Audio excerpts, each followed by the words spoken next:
Hello, everyone, and welcome to today's webinar titled Mass Cytometry in Vaccine Development, Utility and Considerations.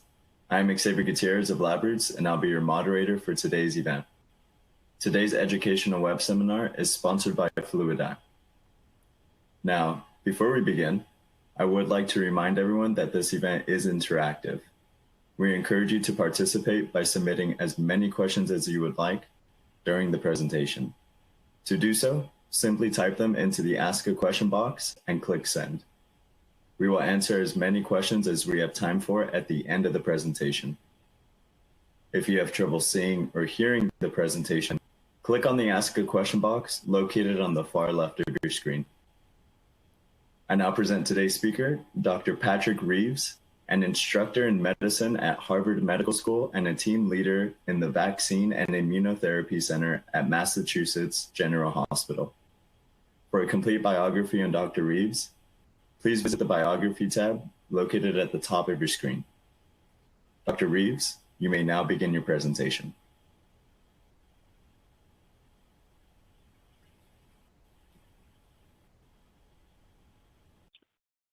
So thank you for the introduction. Very much appreciated. Today, I'd like to take a little bit of your time to talk to you about how our group here at Mass General Harvard Medical School has been using mass cytometry and some of the lessons that we've learned in terms of vaccine development and how that might help those of you in the audience that are considering using it within your own programs. So very quickly, I just want to first give a little bit of a summary about the typical sort of assessments that would be done for considering using CyTOF in your experiments, and then illustrate some of those points by taking you through a data set that we have generated as part of a consortium-based vaccine development program. So, there are numerous challenges in terms of developing vaccine. There's the considerations around the vaccine itself. What is the candidate going to contain? What sort of adjuvant is going to need? What sort of dosing schedule is going to be required? And then, the next consideration is who's the population that needs to be considered when designing this vaccine? What sorts of environmental factors and what sorts of properties does the pathogen itself have? How variable is it? How quickly does it mutate? And then when it comes to testing your candidate vaccine, what model system or systems plural are you going to use to assess the capacity of that candidate vaccine to elicit a sufficient immune response and to determine its safety? And then finally, how are you going to determine the efficacy and the durability of the immune response that the candidate vaccine elicits? And so through the course of all those different challenges, the correlation between the different immune responses that can be measured then can be used to address each one of those different challenges in their own way. And so when looking to identify those immune correlates, especially those that appear early, so that you can find those individuals, be it in the experimental model or in the trial, that have responded well to the vaccine, or to find early hallmarks of those individuals who have not responded well, there's a number of competing interests that occur. There's limitations to the types of samples that might be available, to the volume of sample that might be available, and that starts to become a constraint if there's multiple assays being conducted. And then there's very practical considerations about the storage of those samples and the transportation from distal sites. And then once you have those samples in hand, you have to consider how accessible the different assay systems might be. Not everyone necessarily has access to a Luminex machine or to a CyTOF, or to ready access to something like RNA-seq. And so those start to also be constraints, as well as then the limitations of the assays themselves. Once you have all of that data and once you've decided upon the assays that you're going to use, another hurdle occurs, which is then the analysis of the data itself. And if you've used fairly straightforward assays, then the analysis of that data is also fairly straightforward. You gate for a few key populations and cytokines. If you're using flow cytometry, you correlate that back to different measured features. Then if you have much more complex data, you have to do a QC, you have to perhaps do a batch correction, And then you might want to get into much more nuanced statistical analyses to find correlates that are not just straight ahead group assignment based assessments. And then finally embedded in all of this is the need to consider things like the animal efficacy rule and potential questions that come from the acquired agencies for ultimately for approval. And the animal efficacy rule is not a straightforward problem to tackle. And especially when generating high parameter data, the agencies are not necessarily accustomed to seeing that. And so bearing those constraints in mind is also important. So when thinking about the different assays that one might employ when interrogating their samples out from a study, you could think about it essentially on a continuum from ease versus cost and then hypothesis driven, so you're only measuring a few key parameters, to an unbiased approach. And by ease, I want to be clear that I don't just mean the ease of conducting the assay, but the entirety of the assay arc. So how easy is it to generate the data, to analyze the data, to reproduce it, right? And similarly, cost doesn't just consider the cost of running the assay. It's also the time necessary to analyze those data, the time necessary to set up the assay and make it robust and reproducible. And so if we look at this, and this is not super precise, but you can consider on the low end that things like ELISA and ELISpot, they measure a relatively low number of features, and they give you a very discrete output. And then, you can also run flow cytometry. Now, admittedly, flow cytometry can be just a handful of antibodies, or now, with the latest machines, you can push it to quite a few, 20 or more. And then moving on up, you have things like Luminex and Mesoscale and CyTOF, which can measure dozens, literally, of parameters. And then at the very high end, you have things like RNA-seq and mass spec, which are entirely unbiased, but require substantial amounts of resources and expertise to analyze those data. And so, the nice thing about CyTOF is that it sits sort of at the nexus of this, and it offers quite a bit of information without necessarily being onerous. And on the other side, though, it does require some thinking and some planning more than perhaps you would normally use on an ELISA or traditional flow cytometry approach. And so one of the major considerations is when you have the opportunity to use 40 or more antibodies in a panel, how do you design that experiment? What sorts of things are you going to want to measure? And of course, there's the concrete hypotheses and the things that you just have to have, that that the reviewers or the agency is going to ask for. And then depending on how the experiment has been set up and what sort of historical information you may have or preliminary data that may be available, things like RNA-seq data or sequencing data might be informative, whether that's telling you about the HLA types that are within a population or within a sample set, or telling you about different cytokines or transcription factors that may be changed that you may not necessarily have included without that information. And then similarly, Luminex or ELISA data can also tell you about changes that may not have necessarily been the first ones that you considered. I think the other thing to point out here is that in the design of a panel, especially for things like CyTOF, where possible, it's always useful to choose markers that are multifunctional, somewhat promiscuous, so that it gives you information across a number of different populations. So once you've designed and validated your panel and you're able to acquire the data by mass cytometry, the next challenge really comes in terms of the analysis. And there, for our group, we do first a quick check on the QC of the data, and then we move directly into doing both a manual analysis for those hypotheses that we want to see out early, and then we move, and at the same time in parallel, we start to conduct some of the computation analyses, because those can take some time. On the back end from all of that, then you wind up with things like immune correlates that can tell you about which populations correspond to particular measures of infection or particular kinds of immune responses. And then you'll generate from that those testable observations that you can come back and test maybe in an orthogonal assay, but also you will wind up generating new hypotheses.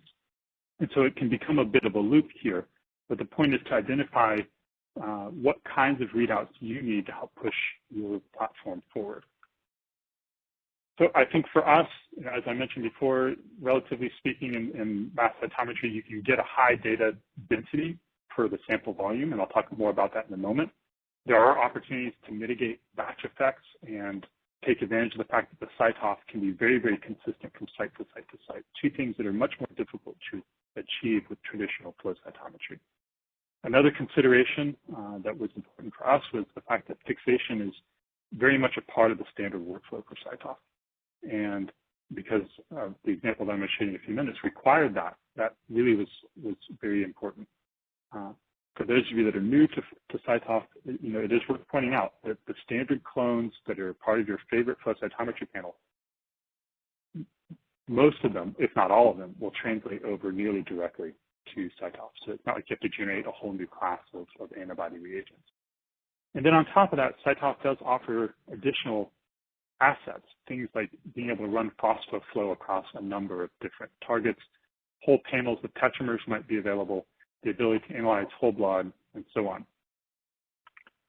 So with all of that in mind, now I want to tell you about a vaccination and challenge study that we conducted as part of a new program to develop a vaccine for a bacterial infection called Coxiella burnetii. So Coxiella, I don't expect is a bacteria that most of you are familiar with. I think the key things here to understand that it's a very infectious bacterial pathogen that's transmitted by the aerosol route, and it's typically found in ruminants, so in goats and sheep. And what we know from mouse studies, the relatively few that have been done, is that T cells are required for control and that the T cells are dispensable. Now, there is a vaccine that is already out there. However, that vaccine has its own set of problems. So it's a whole cell inactivated vaccine, and in some individuals, it can elicit reactogenicity. So these people have adverse events following vaccination, and as a consequence of that, the vaccine is only approved for use on a limited basis in Australia.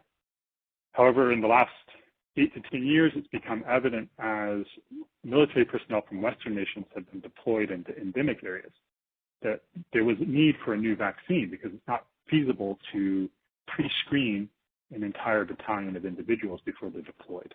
And so we were one of several groups awarded an opportunity to develop a new vaccine candidate for Coxiella.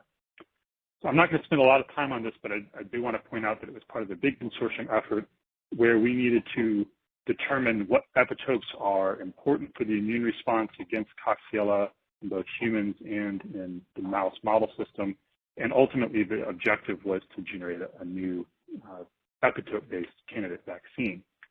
My team, one of the principal responses that we had was to evaluate the response to the usual vaccine in a murine model, so that then we had a baseline comparator for the candidate vaccine. So the study I want to tell you about used transgenic HLA-DR3 mice. So these are mice with a human MHC allele on a black sticks background. And the study took 4 different bleeds from the same mice. So it's a longitudinal study, just cheek bleeds, about 150, 200 microliters of blood per time point. And then we had 2 groups of mice, those that were vaccinated and then those that were not. And then those 2 groups were subdivided into challenged and not challenged. This was done in collaboration with our friends at Colorado State. And also out from the study, we measured the usual sorts of things. What kind of antibody titer was generated, how much splenomegaly occurred, what sort of bacterial burden did those mice experience, and what were the histopath scores from various different tissues.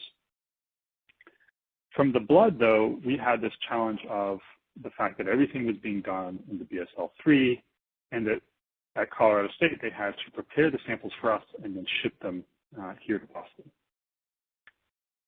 And so, as I mentioned, we had these very small sample volumes. We had to get them out from the BSL-3 and validate that those samples were inactivated.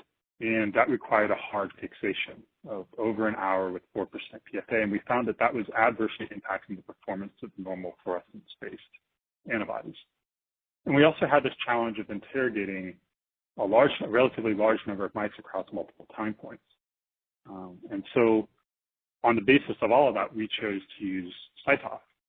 And looking at the data, the very first thing that we were able to do was to just identify major immune populations and then track them through the course of the experiment and just ask, were there key changes, anything grossly observable that was different between the vaccinated and the naive animals. But this is something that you could also accomplish with a relatively modestly sized flow cytometry panel. So then we wanted to try and extract more information out from this CyTOF experiment. So on the right there, you see the antibody panel that we used. And I think in pragmatic terms, as the number of antibodies increase, then the number of plots, the biaxial plots that you're going to have to investigate grows exponentially, right? And so it just wasn't feasible for us to do manual analysis for every possible parameter across every mouse and every time point. So we turned to some of the tools that have been developed, and this list is constantly shifting. It seems like every week there's a new wonderful tool out there for computational assessment of CyTOF data. But I want to illustrate for you some of the tools that we use to help investigate the data that came out from our experiment. So the first thing I want to show you is a movie from a clustering algorithm called Vortex. And in this movie, you'll see just the CD4 and the CD8 T cells moving to opposite ends of the screen. And basically what's happening here is that the profile of each individual cell across all of those different antibody parameters that you saw is being used to move each dot according to the measured features so that similarly labeled cells land near each other in the plot, and those that are dissimilar from one another land far away from one another in the plot. And so what you'll see here is on the bottom left is where the CD4 T cells are, and on the top right is where the CD8 T cells land. Within each one of those clusters, though, sits different colored groups, and those represent different cell classes of CD4 and CD8 T cells. So how do we use this kind of information? So what we can do is take that clustering information, and we can look at something called a parallel coordinate plot, where in the background there in gray, you see the values from all of the other clusters that were in the assay. And then that dark line there is the features of that particular cluster that I'm illustrating for you there. And then on the right is the frequency of that cluster in each individual mouse in that experiment. And then underneath is the same, but for a different cluster. And so what you can immediately see is that cluster number 8 was enriched in the vaccinated animals, and cluster number 1 was enriched in the naive animals. And if you want to look more closely, you can see that they're both CD8 T cells, and that cluster 8 is positive for Y6C, CD73, and 62L, while cluster 1 is lacking the Y6C and has instead CD44. So immediately now you can start to get into fairly granular assessments. So if we make a volcano plot of what the differentially abundant clusters were between the two groups, we can see that a number of different clusters come out. And you can take it one step further and ask, okay, just on the basis of the abundance of each one of those clusters, what's the probability that any individual mouse, as the abundance increases, will be assigned to either the vaccinated or the naive group? So basically here you can see which clusters are the most important for distinguishing the two groups. That's very useful. However, it makes it very difficult to look at the entirety of the experiment through all the different time points. And so to address that, what we did is we took the various different clusters from all the different time points, and we divided them into T cells, B cells, and innate immune cells. And then we put them into a heat map. And we asked, okay, are there classes, are there groups of clusters that by hierarchical clustering are very similar to one another, although they're not exactly identical? And I won't walk you through all of these, but the point is we can break each one of those major cell populations into different subunits. And then we can take those different classes and we can ask any given time point which class of T cells or which class of B cells or innate cells were the most important for determining group assignment. And then on the right there, what you can see is that for each of the different classes of immune cells that were important, how did they distribute across the different groups through time? Right? So now we're able to essentially get a sense of the dynamics of these important immune populations. I think the other thing to take away from this is that we can see that the diversity in the immune response is already increasing by day 10, and at day 35, you have a fairly diverse set of immune features that are distinguishing the two groups. but that by day 44, which is 2 days after we challenged these mice, that diversity collapses, and you have a very polarized immune response that distinguishes the naive animals from the challenged animals. And then even more so at the conclusion of the experiment a few days later. So that's useful to see.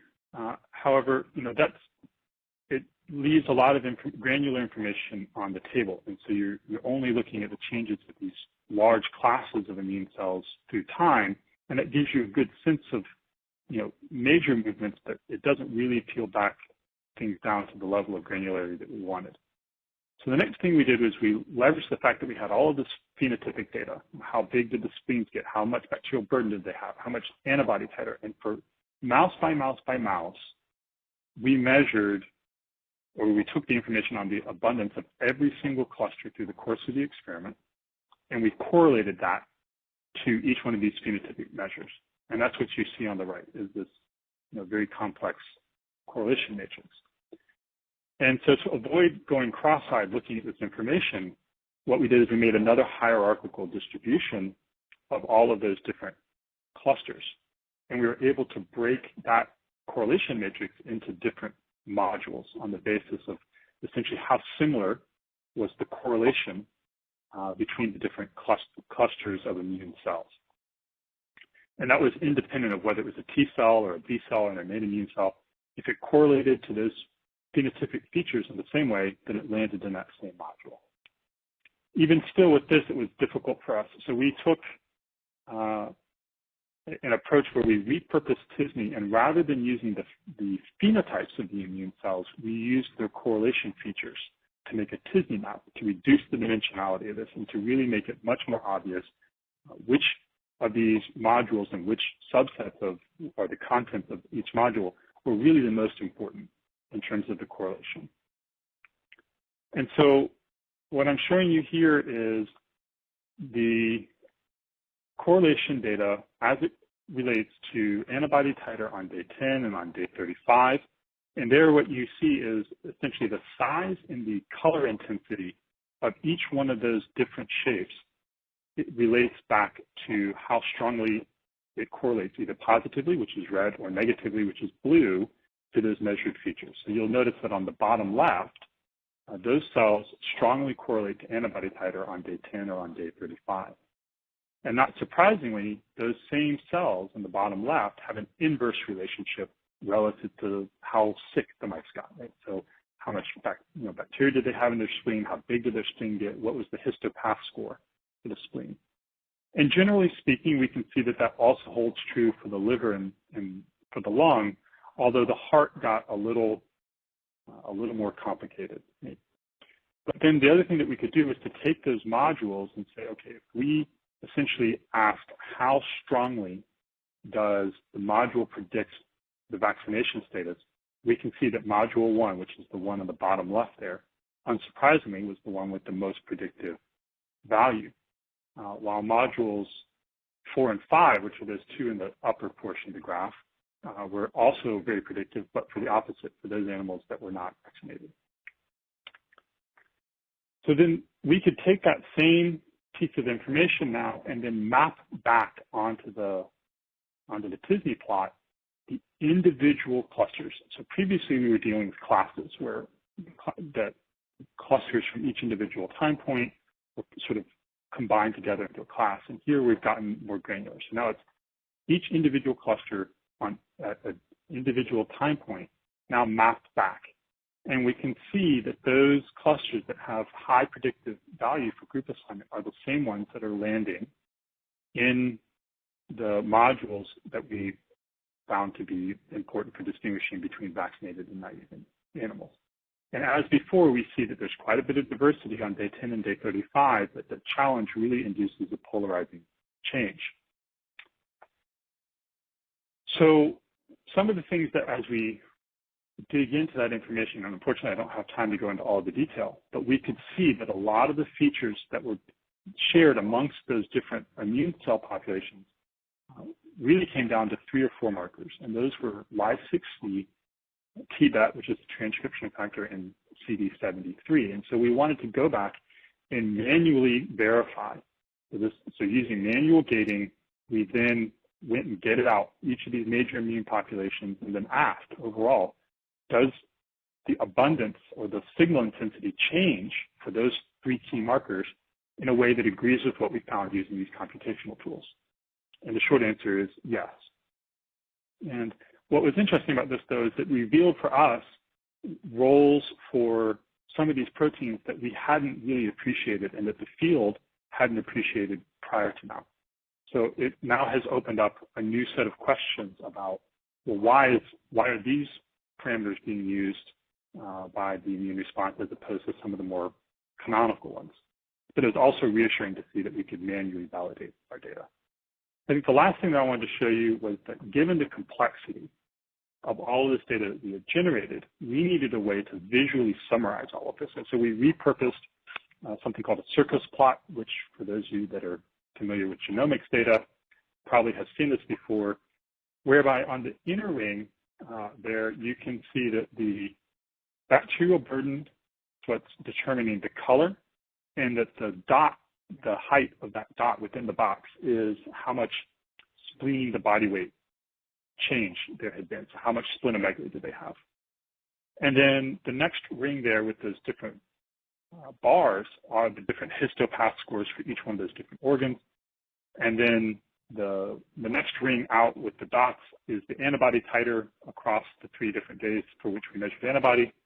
And then the last 2 are the clusters that we measured by cytol. And I think, again, the point of this was to visually summarize. And what you can see is that the naive challenged mice and the vaccinated challenged mice look very, very different from one another. But if you notice animal number 5 within the naive challenged group, in many respects, it looks much more similar to the vaccinated challenged animals. It doesn't have that much bacterial burden. It didn't have that much splenomegaly. And the histopath scores weren't all that high. And you can see that very outermost portion of the ring there, that immune cluster is lit up. And that's one of the ones that was one of the key determinants for the vaccinated mice distinguishing themselves. So this is not something that necessarily would have been easy for us to pull out with using any other visualization method.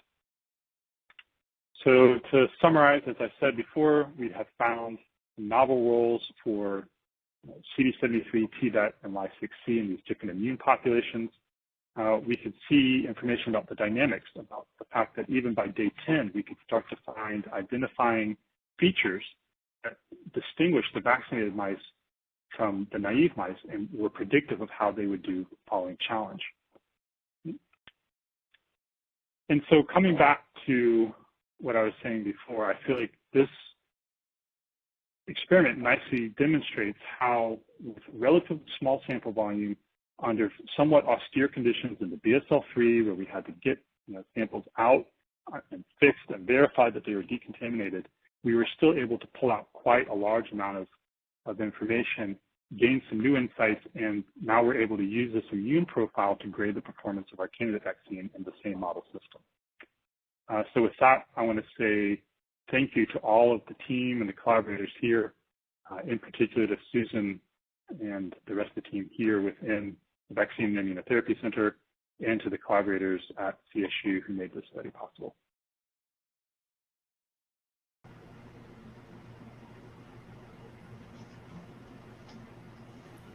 Well, thank you, Dr. Reeves, for your informative presentation. We will now start the Q&A portion of the webinar. If you have questions you'd like to ask, please do so now. Just click on the Ask a Question box located on the far left of your screen, and we'll get to it. Now let's get started. Our first question is, how is adding in phosphoflow markers to a panel helpful in vaccine development? So I think that's a very interesting question, and certainly the first instance where that comes to mind is phosphoflow is typically used to interrogate innate immune responses, so rapid responses. And so here, as in this case, looking at something like reactogenicity, where you're seeing adverse events, I don't know that a priori you would want to design your panel to have phosphoflow unless you knew that there was a key signaling pathway involved in your particular vaccination strategy. That I think is sort of a retrospective analysis to understand perhaps some of the nuances of a tox screen or how to optimize adjuvanting, those things where you are looking at the interface between the innate immune response and the adaptive immune response. Phosphoflow can indeed be pretty powerful. And how would using tetramers to ID antigen-specific T cells be helpful in your vaccine research? So tetramers, and one of the major advantages of doing tetramers by CyTOF is that you can screen a large number of them simultaneously. And so here, especially in the context of dealing with pathogen-specific responses, it's nice to be able to understand whether or not your vaccine is able to elicit both a broad and specific T cell response. And also you can ask additional sets of questions about what are the phenotypes of those antigen-specific cells, either following vaccination or following challenge. And lastly, I think active bystander activation of antigen-specific T cells for other, maybe related or similar infections is also an interesting component that you would like to be able to know. So simply because a vaccine is eliciting or a challenge is eliciting a response, it's difficult to specify which kinds of cells those are actually corresponding to unless you're able to get down to the antigen-specific cells. Okay, and looks like we're going to have one last question here. Have you applied the analytic approach you showed here to human studies? Right, so this study, as I mentioned earlier in the presentation, is part of a larger consortium project. And in parallel, there are human analyses that have gone on, and we're expecting to be able to publish those very soon. And this platform overall of analysis has been something that now we've turned to something much more of a reproducible unit that is the bedrock, basically, of how we march through most of our analyses, both for immuno-oncology and for vaccine development. And it is worth pointing out that the data that I just showed you was recently accepted for publication, and so all the codes will be made available soon on GitHub for those of you that might want to take some of the tools that we've developed and make use of them. Well, thank you, Dr. Reeves. Do you have any final comments for our audience? Just thank you very much for the questions and the opportunity to share with you our work today. And if there are other questions that come to mind as you think about the work, please don't hesitate to reach out. The team here would love to talk with you. Well, thank you again for your time and your really important research. We really appreciate you. Before we go, I'd like to thank the audience for joining us today and for their interesting questions. Questions we did not have time for today and those submitted during the on-demand period will be addressed by the speaker via the contact information you provided at the time of registration. This webcast can be viewed on demand through July of 2021. Until next time, goodbye.